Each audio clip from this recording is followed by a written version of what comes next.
Bonjour à tous, j'espère que vous êtes en super forme. Eh bien aujourd'hui je vous invite à cuisiner avec moi mon cake à la noisette à un index glycémique bas. Il pourra être consommé par toute la famille, les petits, les grands. Donc on va commencer tout de suite par les ingrédients. Alors il va vous falloir pour ce cake à la noisette 4 œufs. Donc de préférence des œufs plein air bio. Il va vous falloir 150 g de poudre de noisette.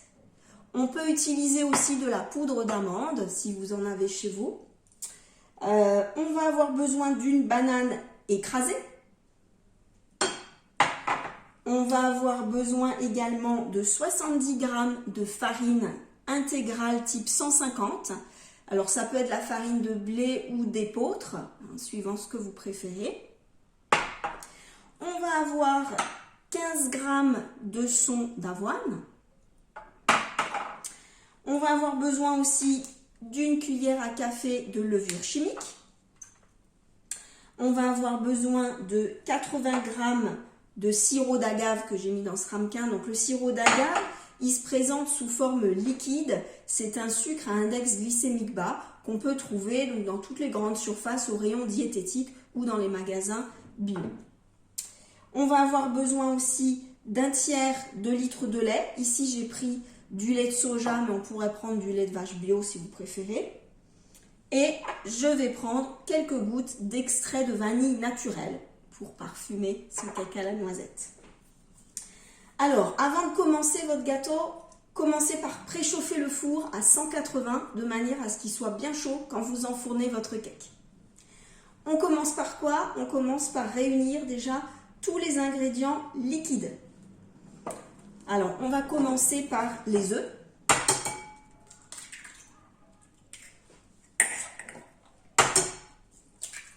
Voilà. Donc, les 4 œufs, ce qui va nous apporter de la protéine de bonne qualité pour notre cake. On va bien fouetter ça.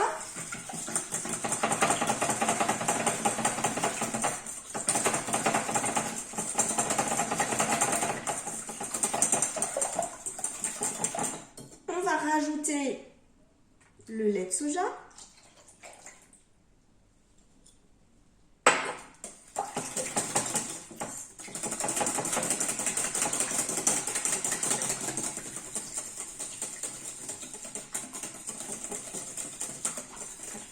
On va rajouter le sirop d'agave.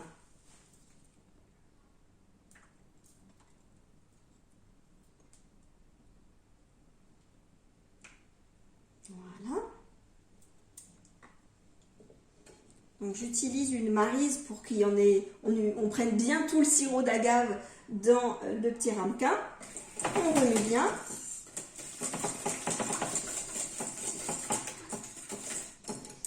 On va rajouter la banane écrasée.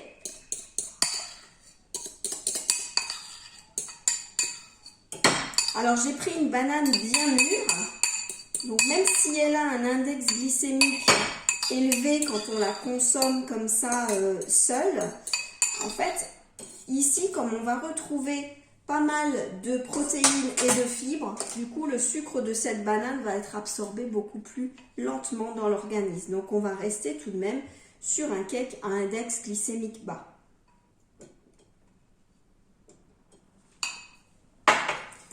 Voilà, on va continuer à mélanger tout ça. Et je rajoute quelques gouttes d'arôme vanille naturel. Voilà, comme ça, ça va bien venir parfumer notre cake.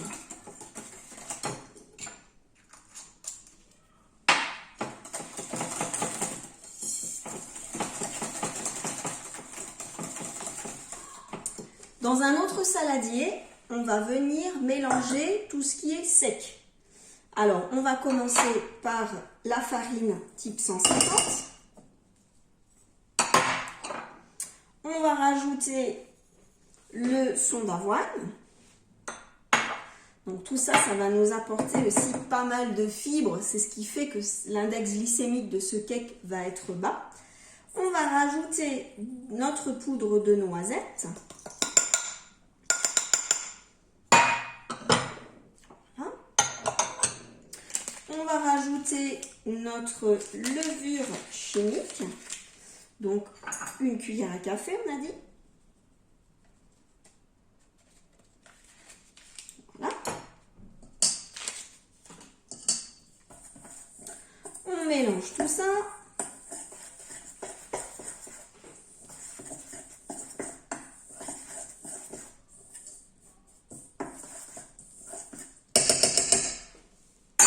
Et on va venir réunir le liquide et les ingrédients secs ensemble. Donc je vais verser tout ce qui est sec sur le liquide de telle manière à ce qu'on puisse après avoir un mélange homogène sans grumeaux. Voilà, on remue bien.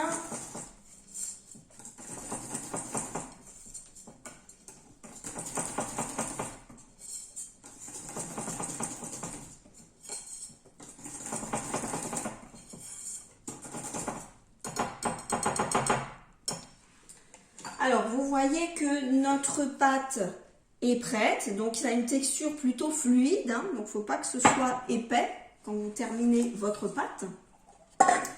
Ensuite, on va prendre un moule à cake qu'on va chemiser avec un papier sulfurisé. Donc, on l'a bien étalé pour pas que notre cake attache dans le moule. Et on va venir verser sur le papier notre mélange. Voilà. Alors, pareil, on va tout bien prendre avec la maryse. Hop.